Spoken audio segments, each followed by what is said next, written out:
Okay, this is June 2017, higher tier, paper 2. Right, first question, it's just a standard use of a calculator. So we've got the square root of 8.5 cubed, add, and in the brackets we've got 4.5, take away 0.76, close the brackets, which is squared, equals, and write down what you see on your calculator display, 25.06217,469. But the question wants it to 3 significant figures. Okay, so that's worth the second mark. So 1, 2, 3. Next digit's a 6, so it rounds to 25.1. Part B, reciprocal of minus 0.07. Reciprocal simply means 1 over the value. And again, just use your calculator. Make sure you're putting in the negative. Turn it into a decimal. And this time they want it to 1 decimal place, so minus 14.3.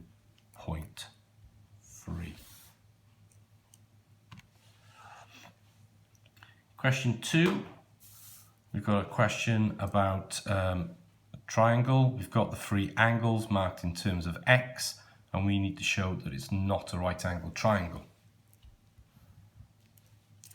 Now obviously angles in a triangle add up to 180, so we can set these together as an equation.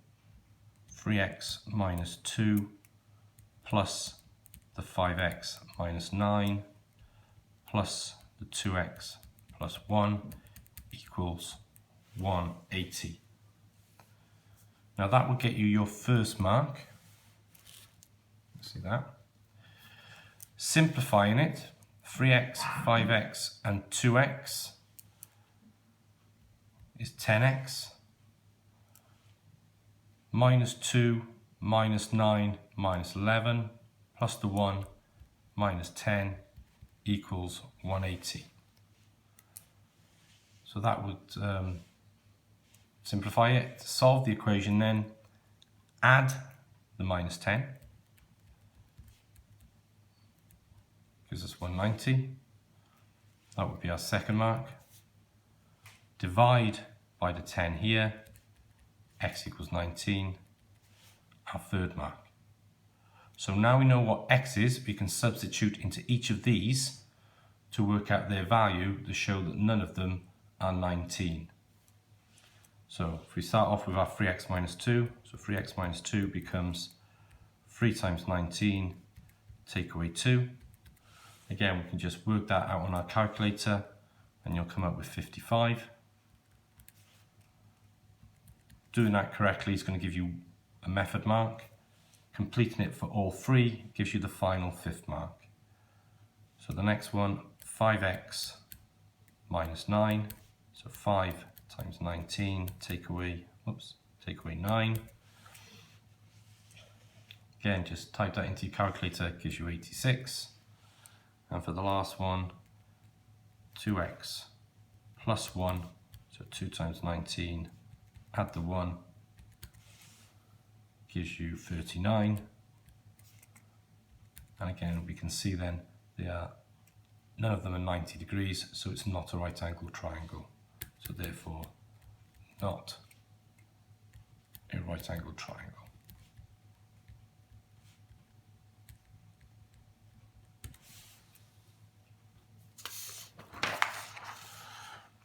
Okay, question 3, standard trial and improvement question, always come up on the calculator papers. So set up your grid first of all. So first column is for trials of x. Then we've got the actual equation that we're going to use to work terms out, x cubed minus 2x minus 45, and we're trying to get as close to 0. And a third column just to see whether things are too big or too small.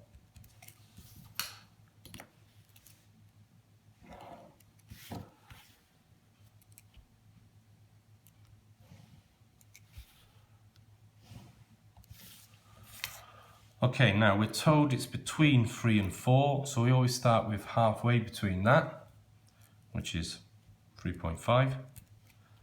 So we're going to do 3.5 cubed minus 2 times 3.5, take away the 45, and again, just using our calculator to work that out.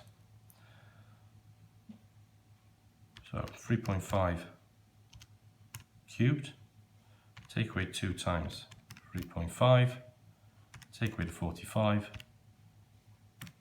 gives us minus 9.125, which is too small. So obviously we then try something bigger. So we go to 3.6, do the same thing.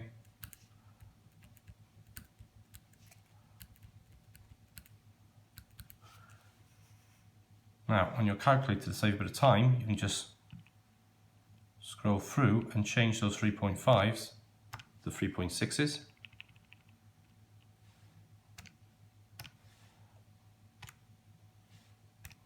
We've got minus 5.544. Again, too small. So keep going bigger. 3.7.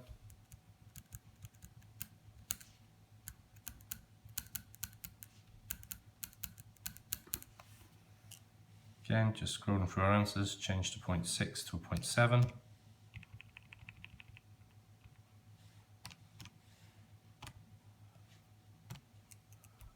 Minus 1.747. Again, too small, but much closer to the 0 now.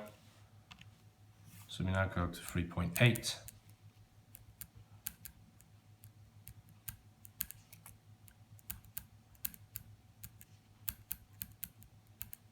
Just to save up a little bit of time, that is 2.272. Too big. Okay, so at this point we've had 2 out of the 4 marks available for the question. Doing any value between 3 and 4 will get you 1 mark. Then when you come to the change where it goes from small to big, it gets you a 2nd mark. The 3rd mark then is for checking the value halfway between where it changes from small to big. So we then do 3.75, so 3.75 cubed minus 2 times 3.75, take away the 45, and that gives us an answer of 0.234, which again, over the 0, so too big. Now what this tells us is because 3.7 was too small, 3.8 too big, because 3.75 is also too big, then our answer is correct, or closer rather, to 3.7 than it is to 3.8. So X is 3.7. So doing the 3.75 got the 3rd mark, and the correct answer, the 4th mark. But if you don't do the 3.75, you do not get the final answer mark.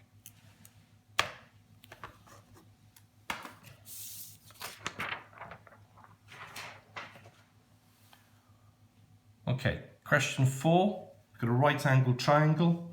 So as soon as we see a right angle triangle, we know it's either Pythagoras or trigonometry.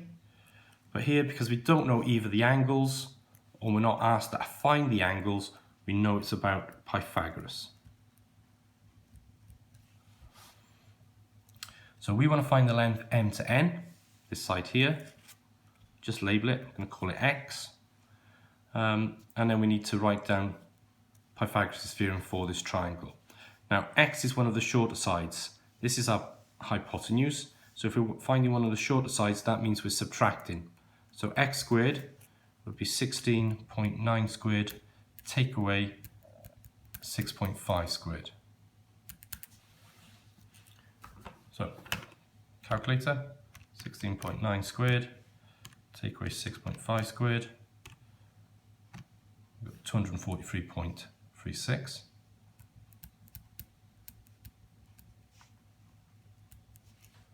Remember that's x squared. To find x, we need to square root this. So just square root, press the answer button on your calculator, and it gives us 15.6. 3-mark question, 1 mark for setting up Pythagoras, 1 mark for coming up with that, and then your final answer.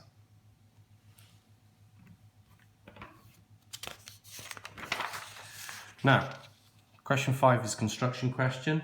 I've neglected to bring a compass with me, so I'll have to go through this in class with you. Question 6, again we've got a right angle triangle, but this time, because we know an angle, it's going to be about trigonometry, and therefore using SOHCAHTOA.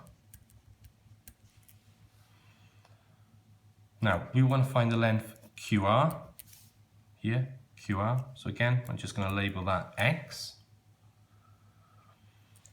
Now we need to label the sides in terms of the opposite, hypotenuse, and adjacent, etc. Now, the side we want, X, is opposite the angle. So obviously that's our opposite. And the side we know, 18, is touching the angle, so that's our adjacent. Don't need to label the other side because we're not using it and we don't want to find it. So we're using O and A, so that's TOA, means we're using tan. So we write that out in full now. So tan of the angle, tan of 24, is equal to the opposite, X, over the adjacent, 18. That's your first mark. Rearranging this by taking the 18 over to multiply the tan of 24 gets you your second mark. So X equals 18 times tan of 24. And then simply working it out on your calculator gets you your third mark. So 18 times tan 24, okay, 8.01.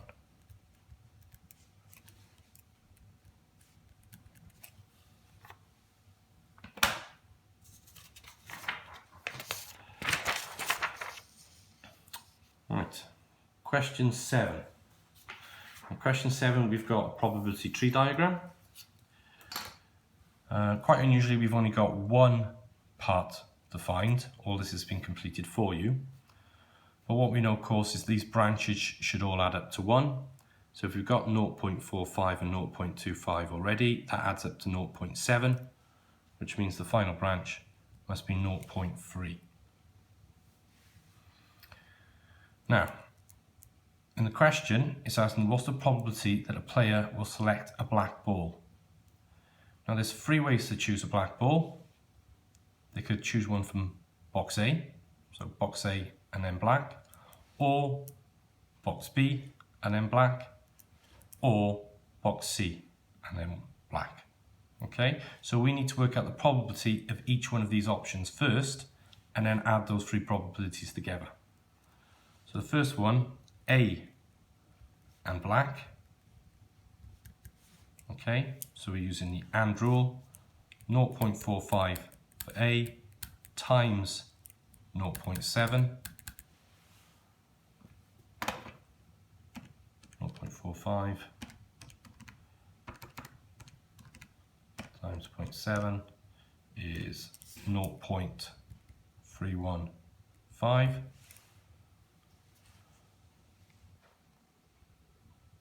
And then second option, B and black.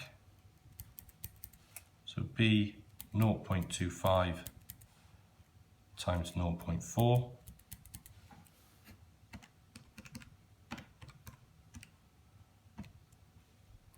.1. And third option, C and black, 0.3 times 0.8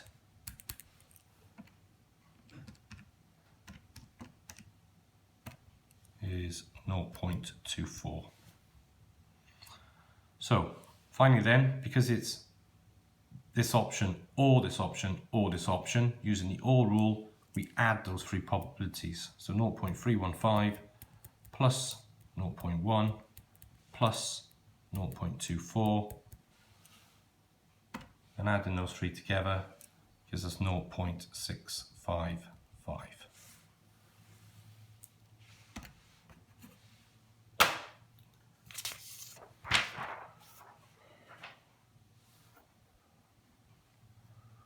Right.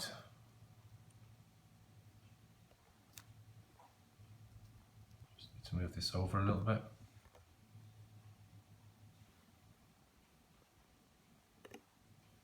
Yeah, that's a bit better. Okay, part C.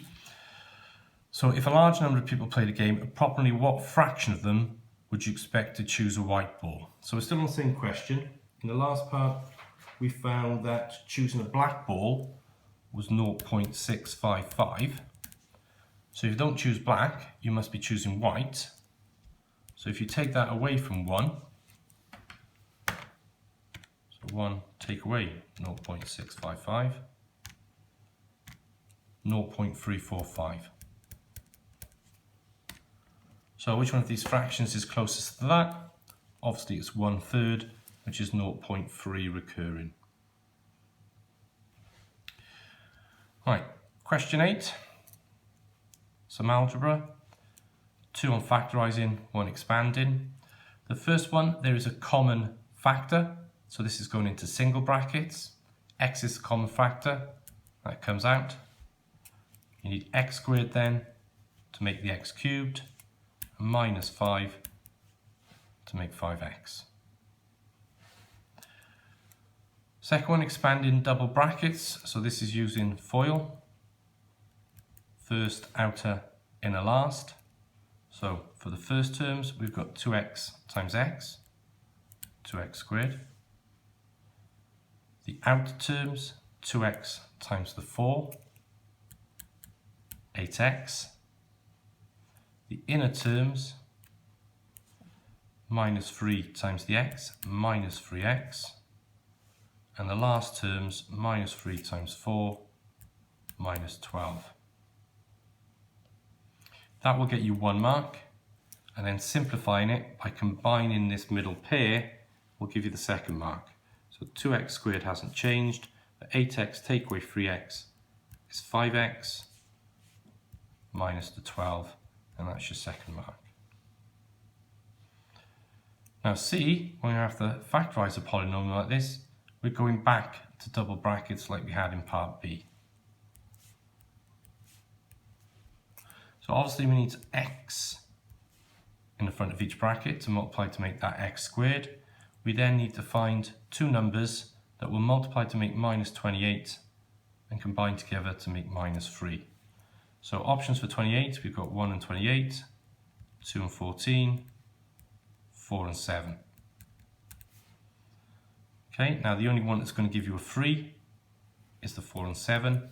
We're just going to make sure we get the signs the right way around. It's going to be minus 28, so obviously 1 needs to be negative.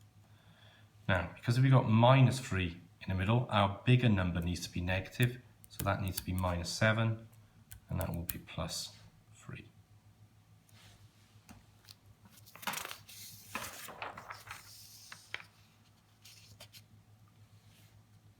Okay, question 9. Now, this is about gradients and straight lines. We know the equation of any line can be written as y equals mx plus c, where that m part is the gradient. Here, rather than having it as y equals, we've got 3y equals. So if we divide everything through by 3, it will be in that form. So if we divide everything through by 3, we've got y equals 2/3 plus 2.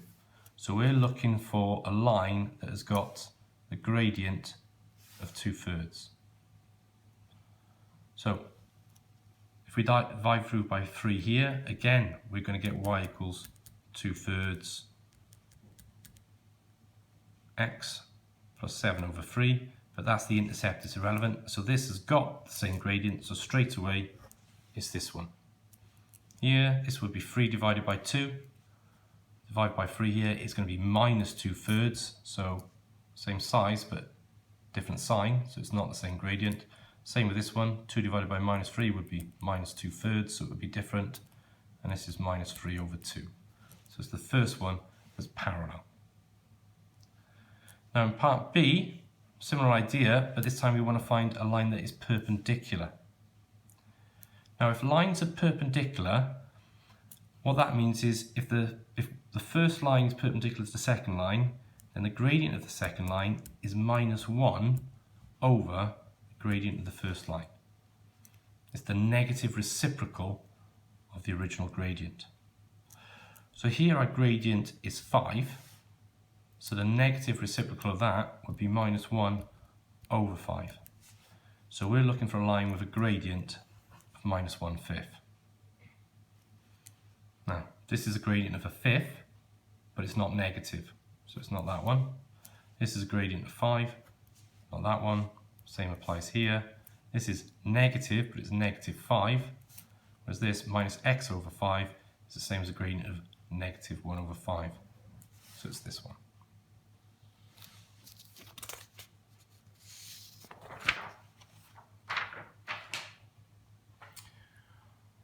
Okay, question 10. Circle theorems question. Just 2 marks though, it's quite a simple one. Calculate the size of reflex angle AOB. So here's AOB. There's obviously 2 angles here, inside and outside. Now this angle is the reflex. This is the one they want. But we can work this angle out first, because the angle at the center is always double the angle on the circumference. So if that's 37, double that, 2 times 37, 74. Okay, that's going to get you a mark.